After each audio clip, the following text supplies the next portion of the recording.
something of an opportunity for you people too. If not this morning, then this afternoon. You'll be wondering, why did they invite this guy? Anyway, so I'm going to talk about, as it says here, research-based things that we're doing at the University of Toronto.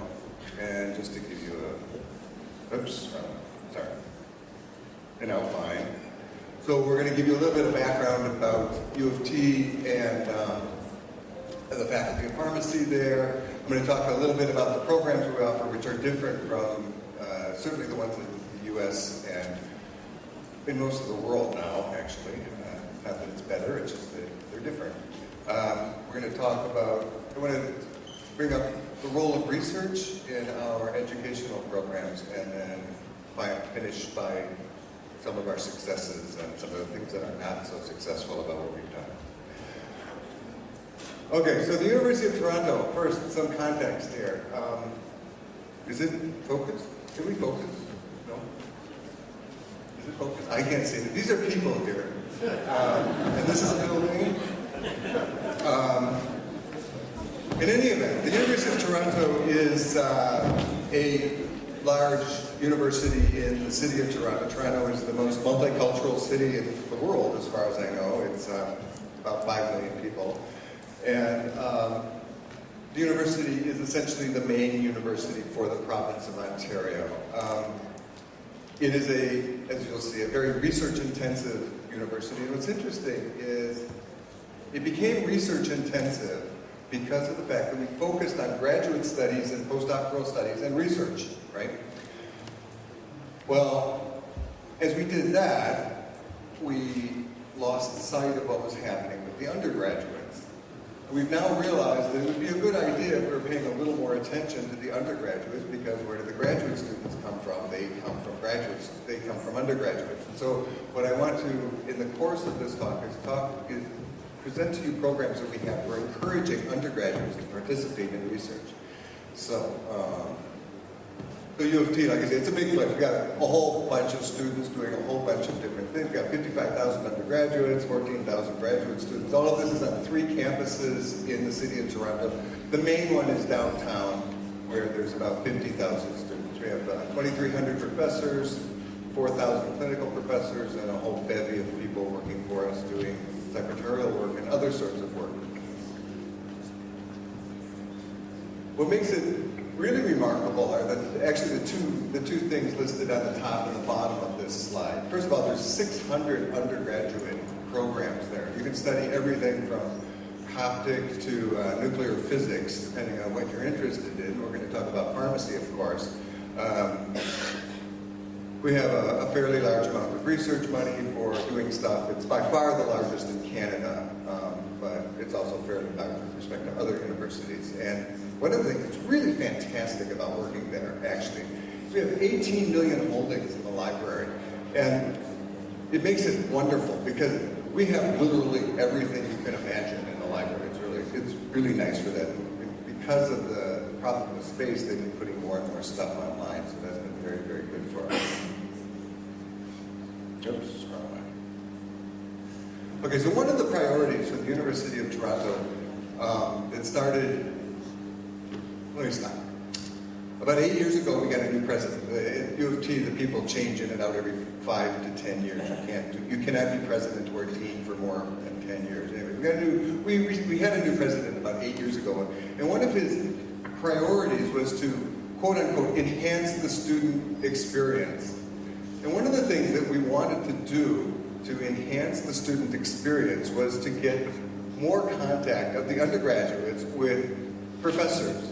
Because what happens, because as I said at the beginning, we're a very research-intensive university, what happens is the professors are professors. We stand there and we blah, blah, blah, blah, blah. And then the students have no idea who we are. And he thought it would be good if the students actually could talk to us and some of us can interact with them. So one of the ideas for encouraging research is that if you're doing research, it's going to involve people like me, and so they're going to have to talk to me, which we thought might be a good thing. Might be not, who knows. The other thing is that this would provide direct involvement of the students in the creation of the knowledge of their discipline. And this is essential, and I'll come back to this for pharmacy.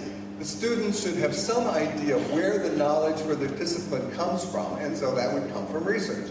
And by doing research, we're also going to find out what the limitations of research are and find out how in the world you do it. It's a very ephemeral thing for most people. They see it on TV, right, where they think that CSI is doing research or things like that. But you know, when they actually see a lab and how painful it is to do research, they gain new respect. And we feel that the final reason was that it was felt that student involvement in research is essential to the educational goals of our university, and I think of any university. So there are, as I said, 600 undergraduate programs in, I don't know, like 15 or 20 different faculties. I'm not sure how many actually, something like a large number. And each one of the units in the university has its own way of carrying out or realizing this goal of educating undergraduates to do research. And what I'm going to talk about is what we do in the Leslie Dan Faculty of Pharmacy, or as I like to call it, Danland, but we won't call it that. So some context about that. So this is the Leslie Dan Faculty of Pharmacy. It's called the Leslie Dan Faculty of Pharmacy because there was a man named Leslie Dan who gave us a whole pile of money to build the building, and we built the building and named it after him. So this is our building. It was designed by Lord Foster and Associates. We took occupation of it in 2006. What's really nice is we used to have, I should have brought a picture of the older building, because the older, you put the two of them next to each other, and it's much better than just seeing this. We had a really little, nasty, ugly building, and now we have a really big building, and it's really pretty. And it's really, and it's at the corner of a big intersection in Toronto, and so everybody knows about us. Well, there's supposed to be pictures of the inside. These are pictures of the inside of the building. I don't understand how it can not be in focus. Anyway, these are people. Windows. These are some research labs in the building. There's some more people. These are supposed to be examples of the research labs of what we've got going here in the pharmacy building. Okay. More context, we've got about 35 professors, 12 or 15 lecturers for the faculty. We are a single department unit, so there is only one, there isn't a department, in fact. It's just the Faculty of Pharmacy. There's no Department of Medicinal Chemistry or Pharmacy Practice or what have you. We have 4 undergraduate programs. We have our BSc in Pharmacy, and this is really different. The BSc is the entry to practice degree for pharmacy in Ontario. The Ministry of Health does not require a PharmD, and it's like this everywhere in Canada so far. We also have a BSc in Pharmaceutical Chemistry, which I'll tell you more about later. It's a non-licensable degree. We offer an international graduate program. This is International Pharmacy Graduate Program. The International Pharmacy Graduate Program is for people who come to Canada with a degree in pharmacy from someplace outside of North America so that they can take the licensing exam. As I said, it's a very, very international city, and in fact, it's so international that less than 50% of the people who live in Toronto were born in Canada. Everybody's from everywhere else, which is really good because nobody speaks English. So it makes it easy. I can say anything. Anyways, this takes people and trains them so that they can take the licensing exam and become practicing pharmacists in Ontario. We have a PharmD program with about 20 students, which is focused on pharmaceutical care, and we have 2 thesis-based graduate programs. So the mission and the vision for our faculty are similar to those for other sorts of places we want to be. Internationally significant in the discovery and mobilization of pharmaceutical knowledge in the pursuit of health, and our vision is that we're going to be a preeminent center for that through advancements in research, teaching, and service. All right, so these are, again, the aims for this, and this will fold into what the aims are and the goals are for the university as a whole. So again, internationally recognized preeminent center for research, lead Canada in offering the most innovative leading-edge educational programs in pharmacy, and to broaden and strengthen relationships with alumni, industry, and the pharmaceutical community. And I think we have to keep all of these things in mind when we try to figure out how we're going to educate the students, and that's where research comes in. Okay, again, we got 51 research groups in this one huge faculty with no departments. It can become a little bit unwieldy at faculty meetings or department because everybody has their own thing. We are sort of divided up into 3 different research fields, and these are the standard types of research fields. We have clinical, social, and administrative pharmacy, pharmaceutics and pharmacokinetics, and molecular pharmacology and toxicology. So there are divisions that we sort of break out into every once in a while. And we have everything from, in terms of research, like most faculties of pharmacy, we cover a very broad spectrum of different research activities, ranging from drug discovery to the impact of government policies on drug availability. And actually, it gets much weirder than that because, as you will see this afternoon when I talk to you about my research, it's very wide-ranging. This is where the research funding comes from. You can't see anything. At this big weird spot here, this is the dark side of the moon. No, this is the 3 count sort of NIH types of money. It's not NIH in Canada, but that's what everybody knows. And anyways, these things here are all public sector funding, and this is private sector funding.